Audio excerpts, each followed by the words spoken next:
January 1994, Burbank, California.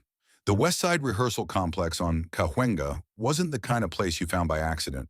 No real sign out front.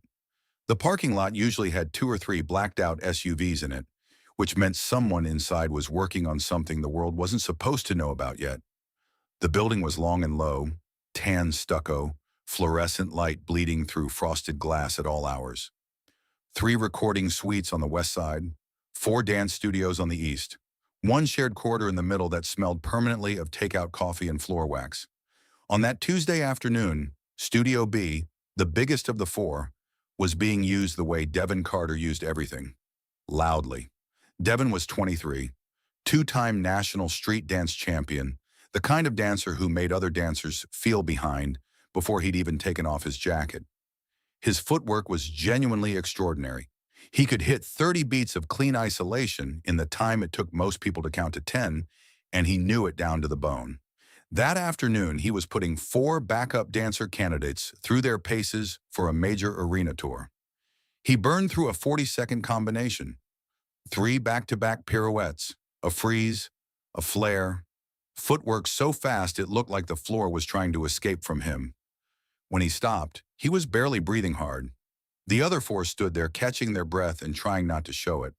One of them, a guy named Terrell who'd worked 3 tours already, watched Devin land the final move and quietly exhaled through his nose.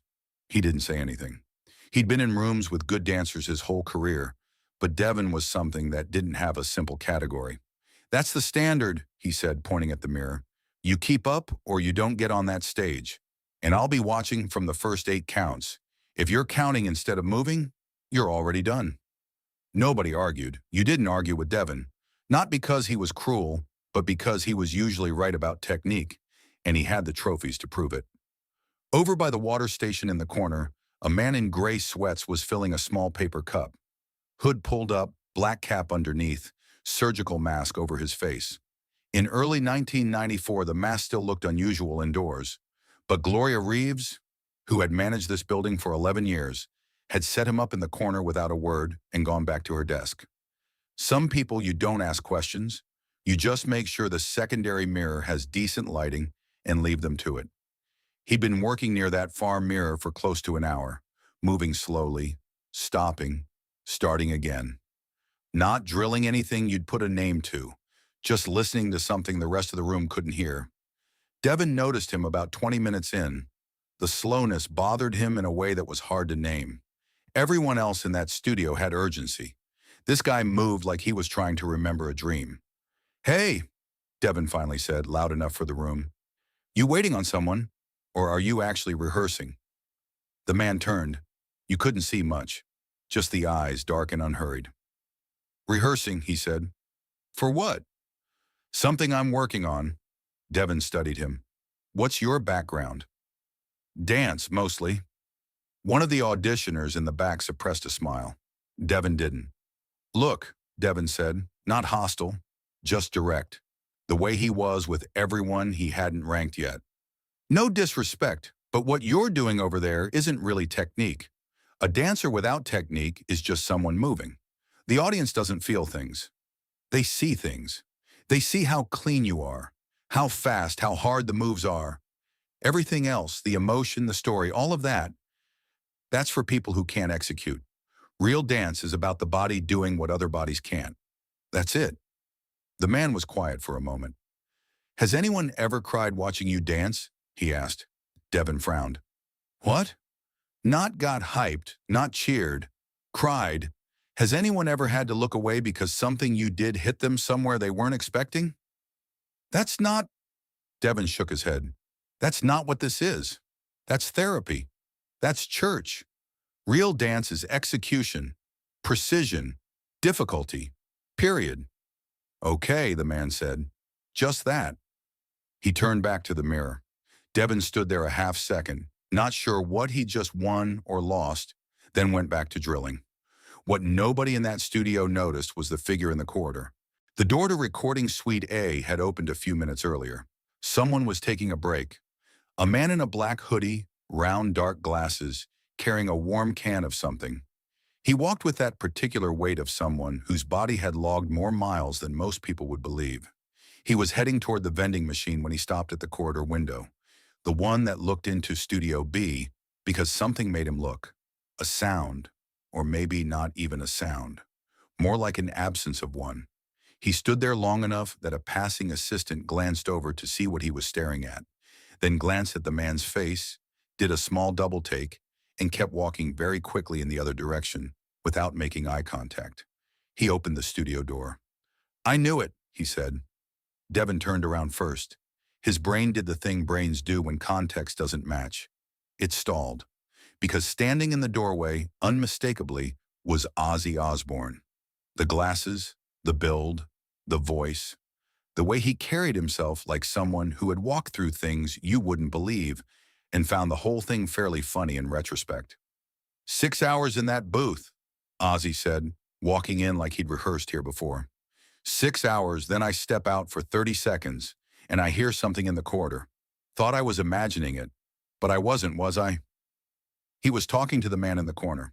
The man pulled his mask down, took off the cap, pushed the hood back. Devin Carter's stomach dropped somewhere below the floor. Michael Jackson looked at Ozzy with the first real smile he'd worn all afternoon. "You're supposed to be in the booth," he said. "The booth can wait," Ozzy said. He looked around at the frozen room, taking in the faces, the atmosphere, the particular quality of silence that had just fallen over it like a curtain dropping. "What did I walk into?" "A conversation," Michael said, "about whether emotion is relevant to what we do." Ozzy looked at Devin, who had just told Michael Jackson, that emotion was for people who couldn't execute. Devin, who had explained to the man who had stopped 800 million people's breath at a Super Bowl halftime show that real dance was about difficulty and precision and nothing else.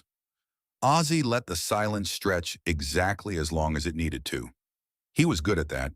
Then he said quietly, "Son, I've played for 100,000 people at a time, and I'd give anything to know how to do what this man does when he walks out on a stage. It's not speed, it's not the tricks. I don't even have a word for it. But whatever it is, it makes every single person in that crowd feel like something is happening specifically to them. And that is the whole thing. That is the entire job." Devin didn't say anything. He couldn't find an angle. Michael set his cup down and turned back to the mirror. And then, no announcement, no music, no preamble. He moved. It wasn't a routine. It wasn't designed to prove anything. He took 4 steps and did a single moonwalk. That was all. 4 steps, 1 move, and then he stopped. But the room tilted. It's hard to explain what happens when someone does something with complete honesty. The body sends a different signal. The move wasn't faster than what Devin had been doing all afternoon. It wasn't more complicated. By every technical metric Devin had been using all day, it was simpler. But it contained something Devin's combinations did not.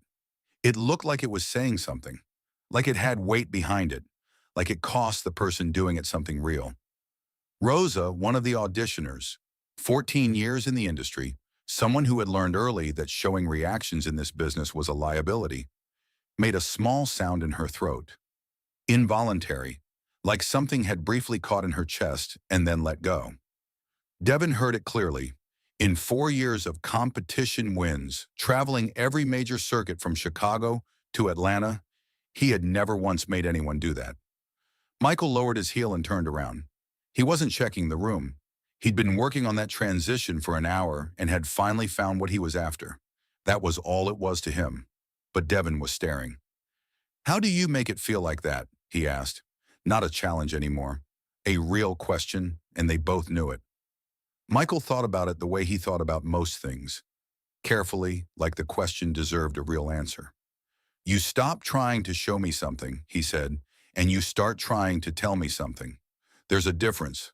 Most people never find it." Ozzy pointed at Devin. "Write that down. I mean it. Write it somewhere you'll see it." The corridor outside had gotten crowded without anyone announcing it. Gloria had told someone, who had told someone else, and now there were 5 or 6 people at the studio window trying to look casual about it. They weren't. But there was also a kid. He'd been out there before any of this started. A boy of about 15, There was someone's assistant, told to wait in the hall. His name was Marcus, and he'd spent the last 40 minutes with his face close to the glass, watching Devin drill, trying to memorize the footwork sequences because he couldn't afford a class, and this was the closest he'd ever been to real professional dancers in his life. When Michael came out into the corridor a few minutes later, he saw him. Marcus froze. His eyes went from Michael's face to his own sneakers and stayed there. "Were you watching?" Michael asked. The kid nodded. "What did you see?" Marcus finally looked up. He was scared, which was honest, and he didn't try to cover it. "I don't know," he said. "I can't really explain it, but it made me want to do something. I don't even know what. Just something." Michael was quiet for a second. "That's the whole point," he said. He reached into the pocket of his sweats and pulled out a cassette tape. A demo, no commercial label, just white tape with a title handwritten in marker. He held it out. "Find something to play this on," he said. "And when you do, don't think about your feet right away. Just let it start somewhere inside and see what follows." Marcus took it with both hands. When the boy had gone, walking fast the way people walk when they're afraid a moment might be taken back, Ozzy stepped up beside Michael in the corridor. "That kid will be telling that story when he's 60, Ozzy said. "Maybe," Michael said. 60, 70, doesn't matter when. Just that he tells it to someone who needs to hear it." They walked back toward the recording suites together. The afternoon had turned orange through the frosted glass, and somewhere behind them in Studio B, Devin Carter was standing alone in front of the mirror. He was trying a moonwalk, slowly, starting over each time it didn't feel right. He didn't know what right felt like yet, but for the first time in his career, that was the thing he was actually looking for. Not the trick, not the speed, not the trophy. Something underneath all of that. Something that could make a person in the back row feel like it was meant for them. The complex went quiet around 8. The SUVs left the lot one by one, the lights cut off in Studio B, and somewhere on the other side of the city, a 15-year-old boy was tearing through closets looking for a cassette player because something had started inside him and he didn't know yet what it was going to become.